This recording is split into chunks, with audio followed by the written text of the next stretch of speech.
अस्सलाम वालेकुम भाई और बहनों, क्या हाल है यार। देखो, सबसे पहले अब हमें करना है यहाँ पे क्वेश्चन की जो डिमांड है उसकी रिसीट्स एंड पेमेंट अकाउंट्स की, वो है calculated depreciation on Kitts and equipment of year ended. सही है। अब हमें निकालना है किट्स एंड इक्विपमेंट्स का डेप्रिसिएशन। तो क्या करना है, अच्छा देखो, इसमें ये आपका रिसीट्स एंड पेमेंट्स अकाउंट है, तो आपको इसकी ज़रूरत नहीं पड़ेगी एक्यूमुलेटेड डेप्रिसिएशन, क्योंकि वो इसमें गिवन नहीं होता।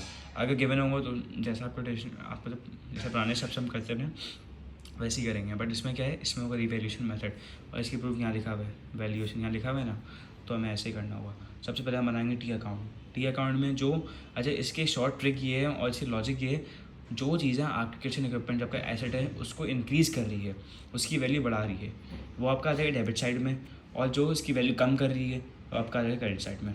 सही है। अब यहाँ पर पढ़ लो, यहाँ पे क्या है, सेल ऑफ इक्विपमेंट सबका ये आ गया, और फिर आपका परचेज और न्यू किट्स आपने परचेज़ किया वो आ गया।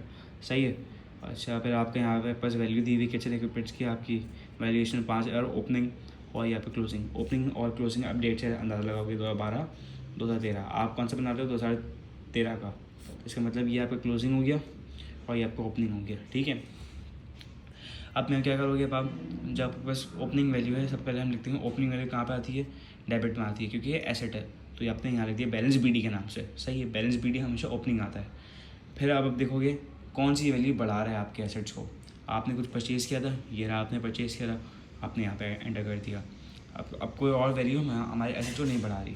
अब कम क्या कर रही है, वो आपका हो रहा है डिस्पोजल, आपने सेल किया। क्योंकि अच्छा देखो यहाँ पे क्या लिखा हुआ है, सेल्स। अच्छा, ये आपने सेल किया आपने इतने वैल्यू पे, आप ये नहीं लिखोगे। सही है। अगर यहाँ पे आपको कोई एडिशनल इन्फॉर्मेशन दी हुई है, the Kitts and equipments sold during the year were valued at $1230 on 1 जुलाई 2012, यानी कि आपने इस ईयर में बेचा था, आपने वैल्यू किया था, आपने इस एसेट, आपकी जो एसेट है उसकी वैल्यू लगाई थी 1230, और आपने सेल किया किस में, 1008 में। आप वैल्यू लिखोगे ये वाली जो आपने वैल्यू किया था, क्योंकि देखो जैसे यहाँ पे हमने अभी वैल्यू किया हुआ है 8104, तो हम जो आपकी वैल्यू वो वैल्यू ये रहेगी, वो उसमें नहीं रहेगी जिसमें आपने सेल किया। तो आप क्या देखोगे, डिस्पोजल। आपने डिस्पोजल का मतलब आपने बेचा, आपने कोई पर्सनल एसेट्स बेची तो आपको डिस्पोजल में आ गया। सही है। और फिर हमने लिखा बैलेंस सीडी, इसको भी हटाओ, ये आखिरी में आएगा।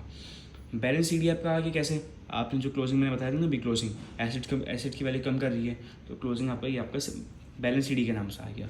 अब जो यहाँ पे जो एक पॉइंट बचेगा इसका इनकम स्टेटमेंट का, वो आपका आएगा एज ए डेप्रिसिएशन, इसका डिफरेंस ले लेंगे। आप इसका टोटल करोगे 9656 आ जाएगा, और फिर इसका जो टोटल होगा उसका लेस कर दोगे, आपका डेप्रिसिएशन अमाउंट आएगा 322। सही है।